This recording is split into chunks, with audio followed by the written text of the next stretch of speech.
नमस्कार साथियों, स्वागत करता हूं अपने YouTube channel M with Devendra sir में। आज हम पूरा पाषाण काल का जो दो खंड बचे थे हमारे, यानी कि जो दूसरा खंड है मध्यपुरा पाषाण काल और जो तीसरा खंड है उच्चपुरा पाषाण काल, उसी के विषय में आज हम अध्ययन करेंगे। तो चलिए शुरू करते हैं आज का वीडियो।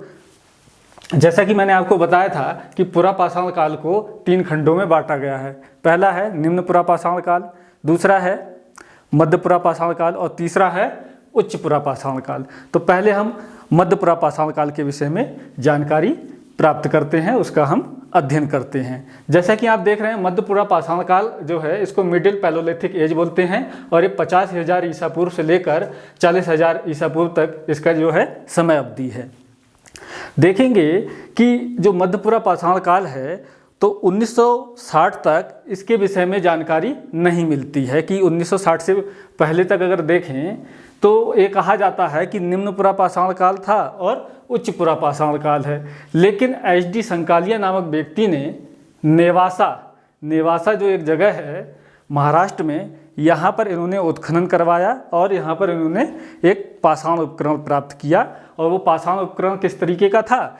पहले वाले निम्नपुरा पाषाण काल से कुछ अलग था, यानी कि यहाँ पर जो पाषाण उपकरण था वो फलक उपकरण था। फलक उपकरण में अगर हम देखें तो खुरचनी आती है और बेधनी आती है, उसको बेधक भी बोलते हैं। ठीक है, तो ये हमें समझना बहुत ज़रूरी है। यहाँ पर आप देखेंगे मध्यपुरा पाषाण काल में यहाँ पर कुछ परिवर्तन होता है। यहाँ परिवर्तन ये होता है कि जो औजार हैं, औजारों का आकार छोटा हो जाता है और यहाँ पर जो कच्चे माल है, कच्चे मालों की भूमिका भी बदल जाती है। जैसे यहाँ पर आप देखेंगे कच्चे माल के रूप में दूसरी चीज़ें यूज़ की जा रही हैं। उनमें कौन सा पत्थर है? जैसे जैस्पर है, चर्ट और फ्लिंट, इस तरीके के पत्थर का यहाँ पर यूज़ होने लगता है। और दूसरा देखेंगे आप यहाँ पर कि जलवायु परिवर्तन होता है। तो जलवायु परिवर्तन जब होता है तो उसमें कई तरीके के आप देखेंगे कि जीव जंतु जो है, नए नए जीव जंतु, छोटे छोटे जीव जंतु यहाँ पर जन्म लेते हैं।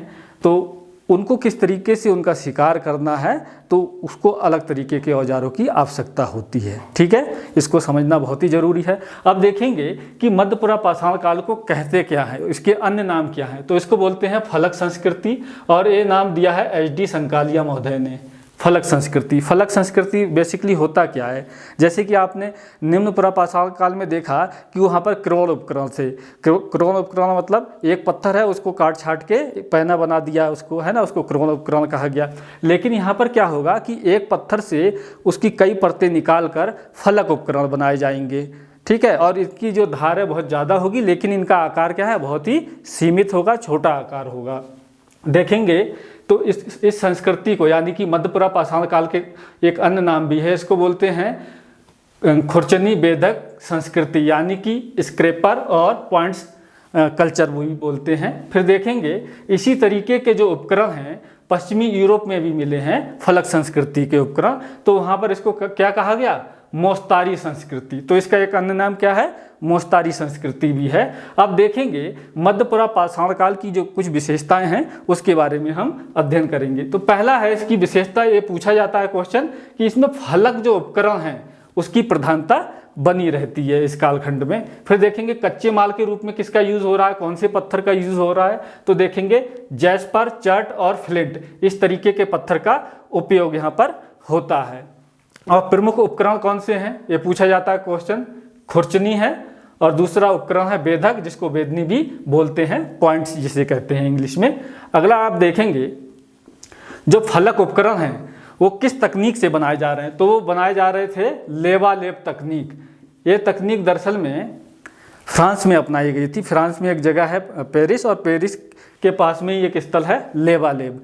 तो उस तकनीक को आधार बनाकर ही ये जो है फलक उपकरण बनाए गए थे। देखेंगे यहाँ पर जो पूरा पाषाण काल में अगर आप देखेंगे एक विशेषता है, और ये तीनों उपखंड में भी चलती रहती है, वो है कि मानव का शिकारी और खाद्य संग्राहक बने रहना। यानी कि आप देखेंगे यहाँ पर कि अभी वो उपभोक्ता की भूमिका में है और वो उत्पादक की भूमिका में नहीं, यानी कि वो कृषि कार्य वगैरह नहीं कर रहा और कोई भी चीज़ जो है उसको उपजा नहीं रहा है। तो ये चीज़ आप समझ गए होंगे। और ये विशेषता जो है तीनों जो उपखंड हैं पूरा पाषाण काल के, उसमें विशेषता हमें नज़र आती है। फिर आप देखेंगे कि नेवासा नेवासा इस संस्कृति का पहला ऐसा स्थल है जिससे इस संस्कृति के बारे में जानकारी हमें मिलती है। और नेवासा जो स्थल है ये महाराष्ट्र में है और इसकी खोज कौन करते हैं? HD संकालिया महोदय करते हैं। ठीक है, इस स्थल को बोला गया है प्रारूप स्थल। क्या बोला गया है? प्रारूप स्थल बोला गया है, ध्यान रखना है। और इसको, इस नेवासा की वजह से इसको नेवासा उद्योग भी बोलते हैं, नेवासा उद्योग, क्योंकि नेवासा इसका क्या था? केंद्र था, है ना, ये ध्यान रखना है, नेवासा उद्योग भी बोलते हैं। फिर दूसरा इसका स्थल आता है जो प्रमुख स्थलों में देखेंगे, पटने है। फिर एक चिरकी जगह है, एक क्वेश्चन पूछा जाता है चिरकी कहाँ पर है?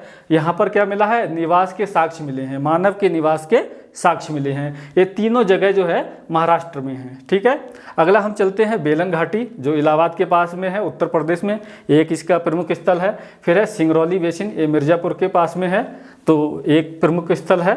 और फिर है चकिया, चकिया जो है वाराणसी के पास में है। और ये तीनों स्थल कहाँ पर हैं? ये तीनों स्थल हैं उत्तर प्रदेश में। फिर आप देखेंगे, जैसे कि आप देख रहे हैं दक्षिणी थार मरुस्थल, दक्षिणी थार मरुस्थल जो है इसका उत्खनन करवाया था VN मिश्र ने। किसने? VN मिश्र नामक व्यक्ति जो हैं, विद्वान हैं, उन्होंने यहाँ पर उत्खनन करवाया था। ठीक है, यहाँ पर देखेंगे जो दक्षिणी थार मरुस्थल ये राजस्थान का एरिया है। और इसलिए जो दक्षिणी थार मरुस्थल है, यहाँ पर जिस तरीके के उद्योग केंद्र मिला है तो उसको लूनी उद्योग बोलते हैं, या लूनी उद्योग की संज्ञा इसको मिली हुई है। ठीक है, लूनी उद्योग कहा है, किसने कहा है? VN मिश्र ने कहा है, ध्यान रखना है, लूनी उद्योग।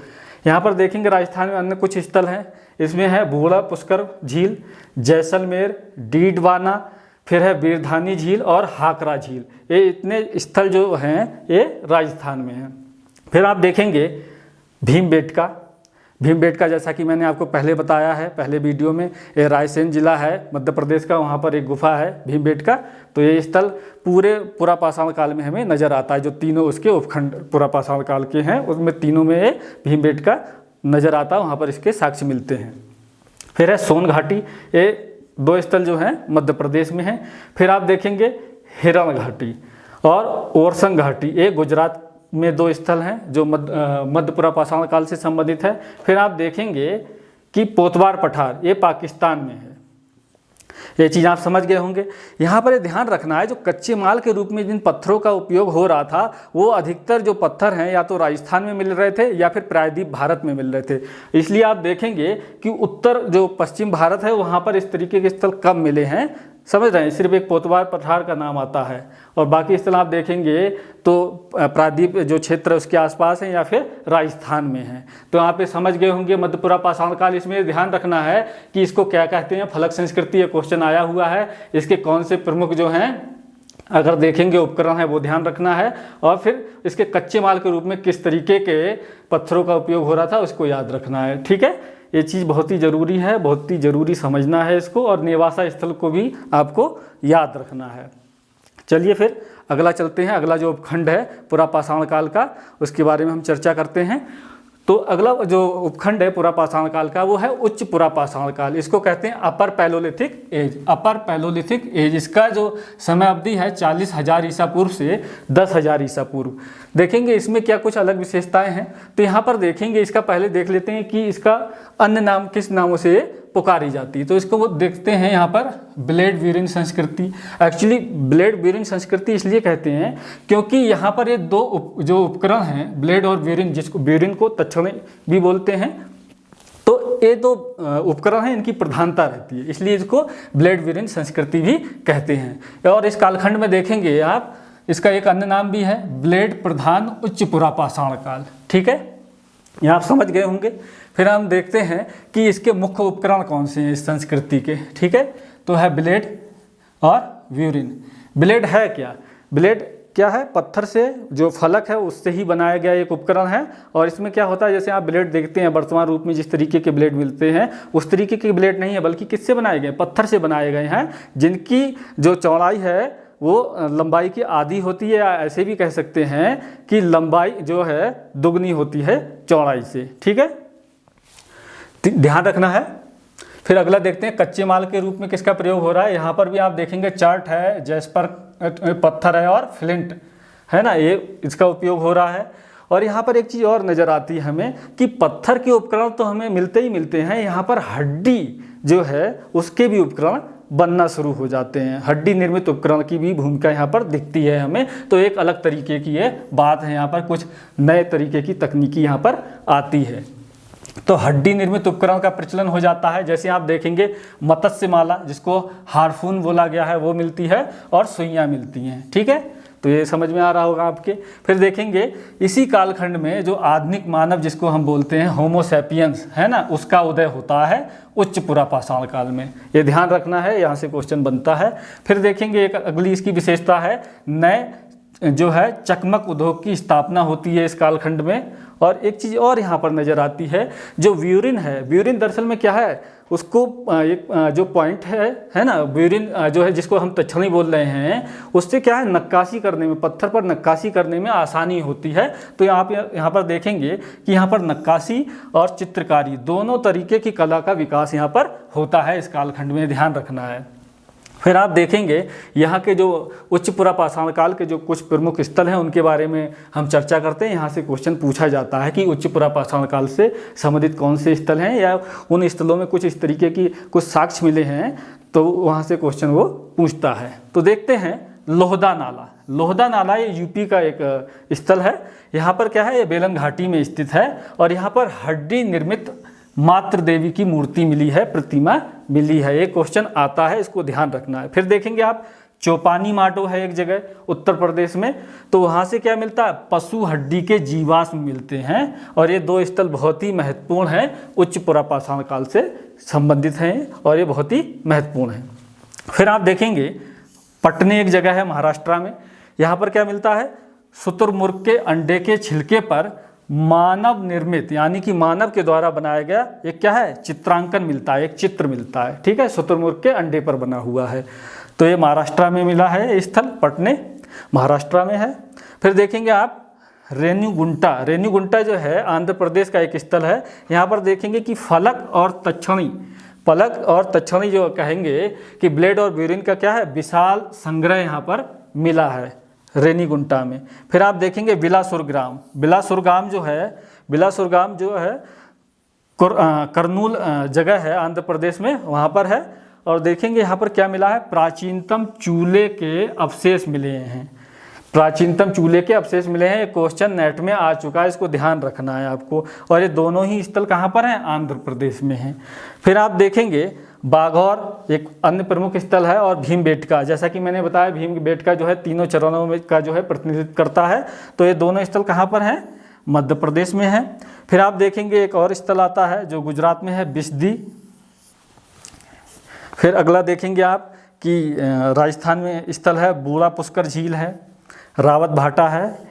ये दो स्थल राजस्थान के जो है महत्वपूर्ण स्थल हैं उच्च पुरापाषाण काल से संबंधित। फिर आप देखेंगे कर्नाटक के दो स्थल का जिक्र होता है, एक है सोरापुर और फिर अगला देखेंगे आप बीजापुर। ये दोनों ही कर्नाटक के महत्वपूर्ण स्थल हैं। तो मैं समझ रहा हूँ आप ये समझ चुके होंगे कि भाई मध्य पुरापाषाण काल की क्या विशेषता है और उच्च पुरापाषाण काल की क्या विशेषता है। यहाँ पर देखेंगे आप कि अभी मानव जो है कृषि कार्य से परिचित नहीं है ना, और ना ही वो स्थायी जीवन जी रहा है, बल्कि अभी यहाँ पर देखेंगे पूरे कालखंड में, पूरे पुरापाषाण काल के तीनों चरणों में यहाँ मानव जो है यायावार जीवन जी रहा है, यानी कि खानाबदोश जीवन जी रहा है। लेकिन कुछ कुछ जगह पर ऐसे साक्ष्य मिलते हैं कि स्थायित्व जो है मानव के अंदर आ रहा था। ठीक है, ये चीज़ ध्यान रखना है। और एक चीज़ और ध्यान रखना है विशेष कि इस पूरे कालखंड में मानव की जो जनसंख्या है वो बहुत ज़्यादा नहीं है। क्यों नहीं है ज़्यादा, उसका एक कारण ये है क्योंकि जो उसकी जो खाद्य सामग्री है उसकी उपलब्धता बहुत ज़्यादा है नहीं, और चूंकि वो अन्न नहीं उपजा पा रहा, उत्पादक की भूमिका में नहीं है, तो इसलिए जनसंख्या जो वृद्धि वाला जो चीज़ है वो भी यहाँ पर दिखाई हमें नहीं देती है। लेकिन जैसे ही हम अगले कालखंड में जाएंगे जहाँ से मानव का स्थायित्व आना शुरू होगा, तो वहाँ पर जनसंख्या वृद्धि भी दिखाई देगी, क्योंकि वहाँ पर कृषि का जो है बड़े पैमाने पर होने लगेगी। तो मैं समझता हूँ आपको ये वीडियो पसंद आया होगा। कुछ कुछ जो इसके पॉइंट है इसको याद रखिएगा, इसको समझ गए होंगे। तो मैं समझता हूँ कि अगर आप इस तरीके से इसका अध्ययन कर लेंगे इस टॉपिक का, तो आप जो है एग्ज़ाम में बेहतर प्रदर्शन करेंगे। आज का वीडियो जो है मैं यहीं पर समाप्त करता हूँ। यदि आप मेरे यूट्यूब चैनल पर नए हो तो मेरे जो चैनल है एम विद देवेंद्र सर, उसको सब्सक्राइब कर लीजिए और बेल आइकन को दबा दीजिए, ताकि आपको जो भी नया नोटिफिकेशन, जो भी नया वीडियो आए उसका नोटिफिकेशन मिल जाए। धन्यवाद।